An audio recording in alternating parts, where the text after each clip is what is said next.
পুঁজিবাজারে আস্থা ফিরিয়ে আনা এবং বিএসইসির চেয়ারম্যানের পদত্যাগের দাবিতে মানববন্ধন ও কাফন মিছিল করেছেন সাধারণ বিনিয়োগকারীরা। বিক্ষুব্ধরা বলেন, নিঃস্ব হয়ে পড়েছেন তারা, বাধ্য হয়েছেন রাজপথে নামতে। দাবি আদায়ে আরও কঠোর কর্মসূচি দিয়ে আরও হুঁশিয়ারি দেন বিক্ষোভকারীরা। কাফনের কাপড় পরে মতিঝিলে বিক্ষোভ মিছিল করেছেন শেয়ার বাজারের সাধারণ বিনিয়োগকারীরা। ৮ মাসের বেশি সময় ধরে দরপতন চলছে পুঁজিবাজারে, তার প্রতিবাদেই এই বিক্ষোভ মিছিল। দৈনিক বাংলা থেকে শুরু হয়ে শাপলা চত্বর ঘুরে ঢাকা স্টক এক্সচেঞ্জের সামনে গিয়ে শেষ হয় মিছিলটি। এর আগে সংক্ষিপ্ত সমাবেশে বিনিয়োগকারীরা বলেন, বর্তমান কমিশনের হঠকারী সিদ্ধান্তের ফলে পুঁজিবাজারে টানা দরপতন হচ্ছে, এতে বিনিয়োগকারীরা চরমভাবে ক্ষতিগ্রস্ত।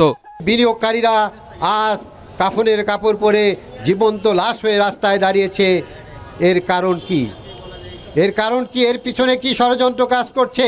রাশেদ মাকসুদ এবং অর্থ উপদেষ্টা, এই দুজনেই হচ্ছে বাজার নষ্টের মূল কারিগর। আমরা কোনো 2 দিনের, 3 দিনের, 7 দিনের, 3 মাসের অথবা 6 মাসের সমাধান নয়, আমরা স্থায়ী সমাধান চাই। মাকসুদ দিয়ে হবে না ভাই। যে একটা কোম্পানি চালাইতে পারে না, একটা ব্যাংক 15-20টা শাখা নিয়ন্ত্রণ করতে পারে, সে 400 কোম্পানিকে কি চালাবে? একই দাবিতে দুপুরে মতিঝিলে ঢাকা স্টক এক্সচেঞ্জের সামনে মানববন্ধন করেন বিনিয়োগকারীদের আরেকটি পক্ষ। বলেন, লাভের আশায় বিনিয়োগ করে প্রতিদিনই লোকসান গুনতে হচ্ছে। আমাদের একটাই দাবি, মাকসুদের পদত্যাগ করতে হবে এই মুহূর্তে।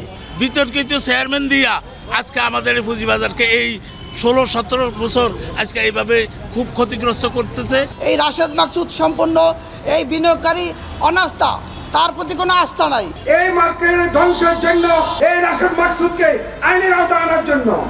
পুঁজিবাজার পরিস্থিতি নিয়ে আগামী রোববার প্রধান উপদেষ্টার সভাপতিত্বে অনুষ্ঠিত হতে যাওয়া বৈঠকে তাদের প্রতিনিধি রাখার দাবি জানিয়েছেন ক্ষতিগ্রস্ত বিনিয়োগকারীরা। আলমগীর হোসেন, যমুনা নিউজ, ঢাকা।